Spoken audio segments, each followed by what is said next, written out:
Assalamualaikum warahmatullahi wabarakatuh. Selamat datang lagi di channel Yopreneur Official, teman-teman sekalian. Dan kali ini saya ingin sedikit berbagi mengenai tentang bibit keraton, ya, kiat-kiat saran saya untuk para pemula penanam bibit keraton, ya, petani bibit keraton. Ada baiknya sebelum saya bicara banyak, untuk teman-teman mensubscribe channel, like, comment, dan share ke seluruhnya teman kita yang ada di luar sana. Guys, pertama kali ini saya ingin mengajak kepada seluruhnya kita mencoba untuk melihat peluang dari menanam bibit keraton ininya.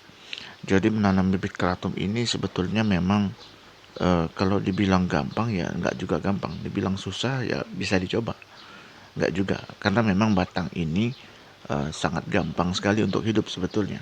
Nah, tapi memang yang perlu menjadi bahan perhatian semuanya, sebelum menanam bibit keraton itu ada beberapa hal yang harus diperhatikan.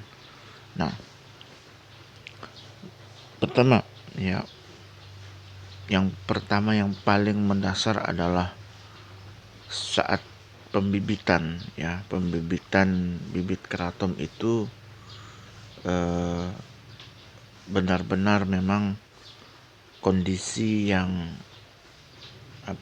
kondisi yang bagus lah.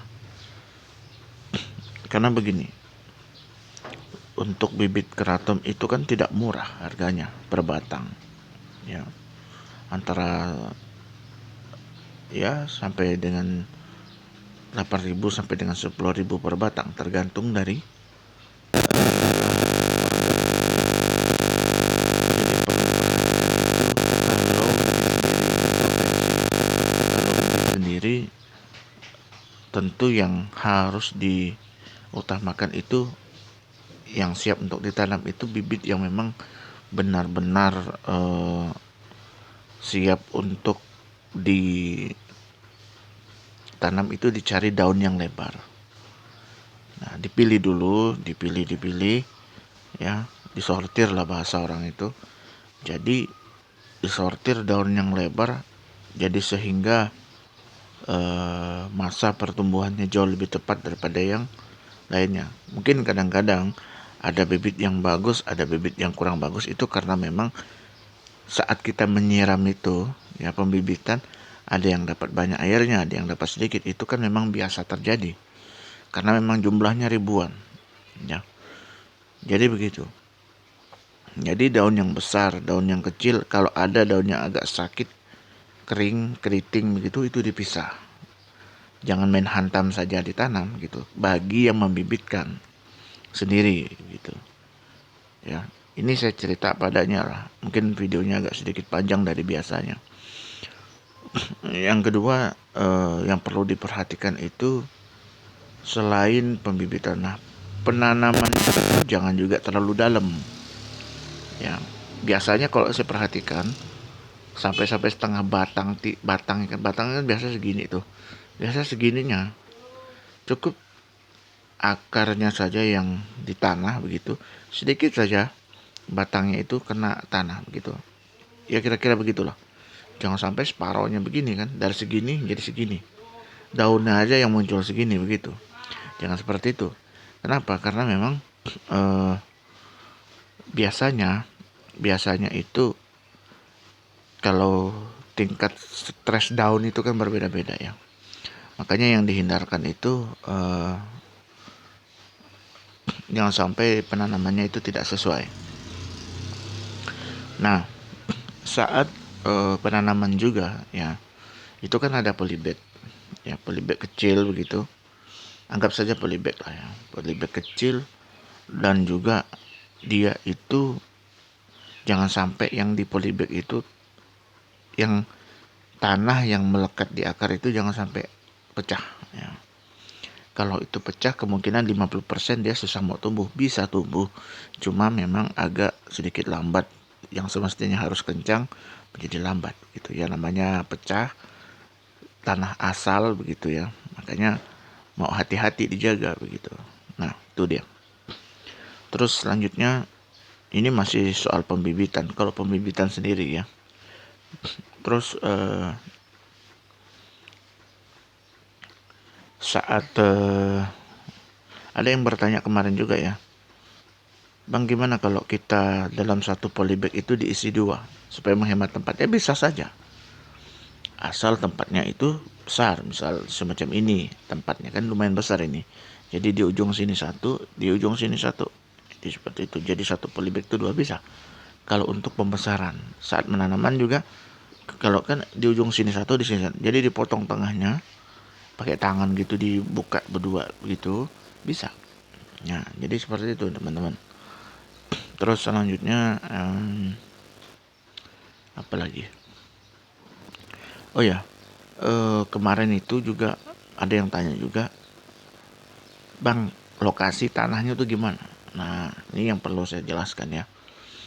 Sebenarnya keraton ini tidak melulu di dataran yang kering, kebun. Yang paling bagus sebenarnya nanam bibit keraton itu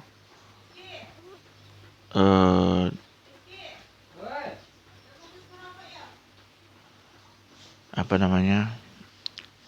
Yang paling bagus itu sebenarnya di lahan sawah ya, yang becek itu paling bagus dia.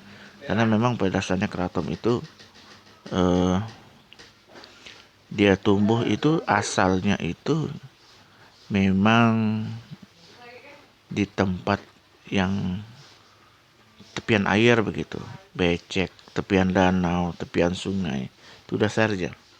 Karena memang ditemukan tumbuhan ini itu banyak manfaatnya dan luar biasa manfaatnya, makanya dibudidayakan. Jadi seperti itu, disemai segala macam. Ini kalau benar meliharanya bisa seumur hidup gitu. Dan juga kalau dia setinggi badan kita seperti ini, kita berdiri setinggi ini, ya jangan takut untuk memotong supaya ada tumbuh tumbuh daun-daun baru begitu ya. Nah, itu masalah tanah. Jadi mungkin teman-teman bisa paham. Tapi gimana Bang kalau dataran tinggi? Bisa saja. Tanah kuning, dataran tinggi, pegunungan, bisa saja. Ya asal mampu saja kan begitu, bisa saja. Tapi memang kalau dataran tinggi, ya mungkin untuk 1 minggu pertama teman-teman harus intent untuk menjaga air. Karena barang ini, keraton ini, dia itu kalau airnya kurang daunnya mengering hitam dan tidak bisa lagi dipakai. Itu dia ya. Itu banyak pengalaman yang banyak kita tangkap lah begitu.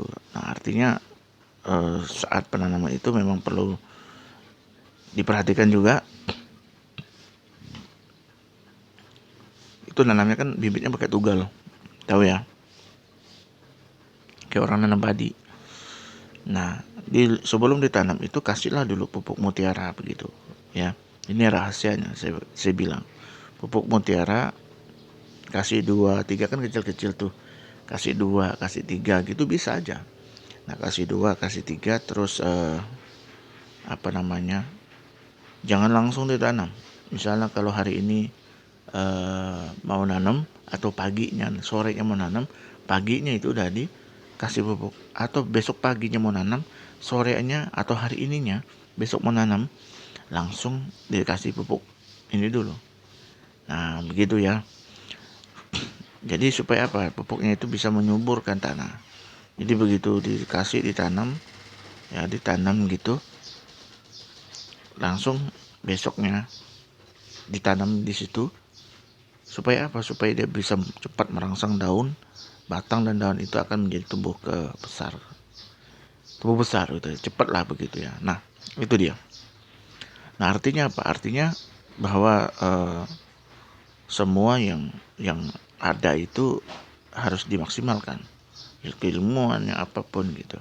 Nah yang kedua tentang kalau bibit kita beli, ini sederhana saja. Banyak kan selama ini kan teman-teman beli bibit sama saya beberapa kali ngantar ke tempat daerah di mana-mana begitu ya. Saya ngantar, jadi begitu bibitnya sampai, ya jangan langsung ditanam. Biarkan dulu 2-3 hari atau paling lama tuh seminggu.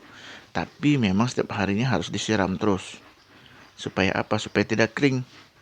Makanya saat ditanam itu ditanam di tanah, walaupun tanah itu ada unsur unsur apa sih? air ya, setidaknya memang kecuali dia tempat becek. Kalau tempat becek nggak perlu lagi disiram, paling bagus. Kalau di dataran tinggi, tanah kebun, standby air lah paling tidak. Ya dia tidak perlu banyak air sebetulnya, tapi harus ada air setiap hari, pagi sore, atau setiap hari satu kali juga nggak apa-apa. Ya seperti itu ya. Oke, nanti teman-teman kalau ada yang ingin bertanya atau ingin beli bibit ataupun apapun begitu, teman-teman bisa japri di bawah. Sudah terlalu panjang juga sih bikin video ya. Oke, saya pikir itu, kurang lebih mohon maaf. Any question silakan bertanya di bawah. Saya Ferdinando, sampai ketemu lagi di vlog saya selanjutnya. Assalamualaikum warahmatullahi wabarakatuh.